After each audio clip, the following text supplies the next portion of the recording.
पाकिस्तान अपनी तरफ से पूरी ताकत झोंकता है कैसे भारत को डिस्टेबलाइज किया जाए। सीमा से सटे हुए इलाकों में लॉन्च पैड बने हुए हैं, इसकी पक्की जानकारी है। भारत सरकार को सब पता चल रहा है।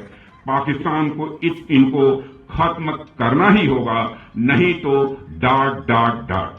6 soldiers were injured in an explosion on Tuesday in border Rajouri district's Naushera sector in Jammu and Kashmir. While details are awaited, sources said that the soldiers were on routine patrolling in the Jhangar area along the line of control when the blast took place. Officials said that they are trying to ascertain what caused the blast. The injured soldiers have been evacuated to the hospital, according to sources who added that the troops have cordoned off the area. Significantly, Defence Minister Rajnath Singh addressed a function in Jammu's Aknoor on Tuesday to mark the Armed Forces Veterans Day. Speaking at the event, he warned Pakistan not to use POK's land for running terrorist camps. हमारी सरकार ने दूर दराज के इलाकों में रहने वाले पूर्व सैनिकों और उनके परिजनों की सहूलियत के लिए मोबाइल मेडिकल यूनिट एवं दवाओं की डोर स्टेप डिलीवरी कराने का एक महत्वपूर्ण निर्णय लिया है और इसके आवश्यक निर्देश भी हमारी तरफ से दे दिए गए हैं। तैयारी शुरू हो गई है, थोड़ा समय लगेगा, लेकिन डोर स्टेप डिलीवरी का यह सिलसिला हम प्रारंभ करेंगे। हम यह आपको आश्वस्त करना चाहते हैं।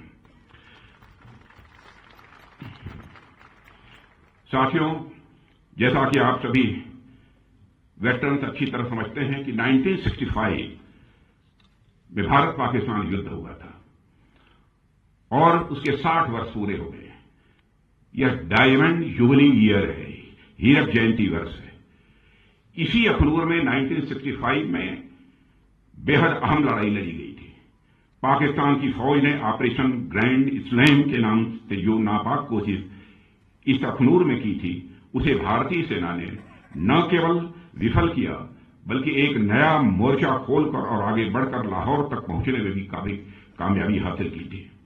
1965 के युद्ध में जंग के मैदान में मिली जीत भारतीय सेनाओं के शौर्य, पराक्रम और यह बलिदान का परिणाम था। आप इतिहास उठाकर देखिए, भारत से हुई हर जंग में पाकिस्तान हारा है, चाहे 1948 में हुआ कबायली हमला हो या 1965 का युद्ध हो या 1971 का युद्ध हो या फिर 1999 का कारगिल युद्ध हो। हर लड़ाई में पाकिस्तान को हार का मुंह देखना पड़ा है। अवैध घुसपैठ और आतंकवाद को हवा देने का काम 1965 के जमाने से लगातार हमारा पड़ोसी देश करता चला आ रहा है। उसकी यही उम्मीद रही है कि जम्मू और कश्मीर में जो हमारे मुस्लिम आबादी के लोग हैं वह पाक फौज के साथ खड़े होंगे, लेकिन उनकी मुराद न पूरी हुई है और न कभी भी वह पूरी होने पाएगी, यह मैं पूरे विश्वास के साथ कह सकता हूं। क्योंकि आपने देखा होगा न तो 1965 में यहां के लोगों ने पाकिस्तान का साथ दिया, न ही आतंकवाद के इस दौर में साथ दिया, बल्कि आतंकवाद से लड़ते लड़ते हमारे कई मुस्लिम भाइयों ने भी अपनी शहादत दी है। मोहम्मद उस्मान को भी मैं नहीं भूल सकता। पहले ऐसे मुस्लिम व सैनिक थे जिन्होंने देश की सीमाओं की सुरक्षा के लिए अपना बलिदान दिया था। पाकिस्तान अपनी तरफ से पूरी ताकत झोंकता है कैसे भारत को डिस्टेबलाइज किया जाए। इसके बावजूद पाकिस्तान ने आज तक आतंकवाद का दामन नहीं छोड़ा है। आज भी 80% से अधिक आतंकवादी पाकिस्तान से ही भारत में आते हैं। सीमा पार से जारी आतंकवाद 1965 में ही समाप्त हो गया होता यदि तत्कालीन सरकार ने जंग के मैदान में मिली कई स्ट्रेटेजिक एडवांटेजेस को बातचीत की मेज पर स्ट्रेटेजिक एडवांटेजेस में न बदल दिया होता। स्ट्रेटेजिक एडवांटेजेस हमको मिली थी, लेकिन बातचीत की मेज पर स्ट्रेटेजिक एडवांटेज में हम नहीं बदल पाए। यह आरोप नहीं है, जो हुआ उसके पीछे उस समय उनकी कुछ सोच रही होगी, उसकी चर्चा मैं यहां पर नहीं करना चाहता। साथियों, 1965 के युद्ध में भारतीय सेनाओं ने हाजी पीर पर तिरंगा लहराने में सफलता हासिल की, मगर उसे बातचीत की मेज पर छोड़ दिया गया।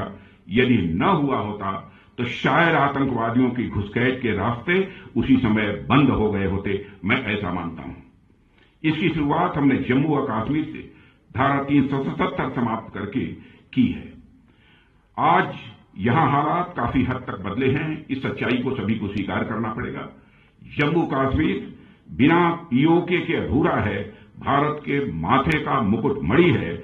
वैसे भी पीओके पाकिस्तान के लिए एक फॉरेन टेरिटरी से अधिक कुछ नहीं है। पीओके में रह रही अवाम को एक डिग्निफाइड लाइफ से महरूम रखा जा रहा है। उन्हें मजहब के नाम पर हिंदुस्तान के खिलाफ बरगलाने और उकसाने की कोशिश पाकिस्तान के हुक्मरानों द्वारा यह बराबर की जा रही है।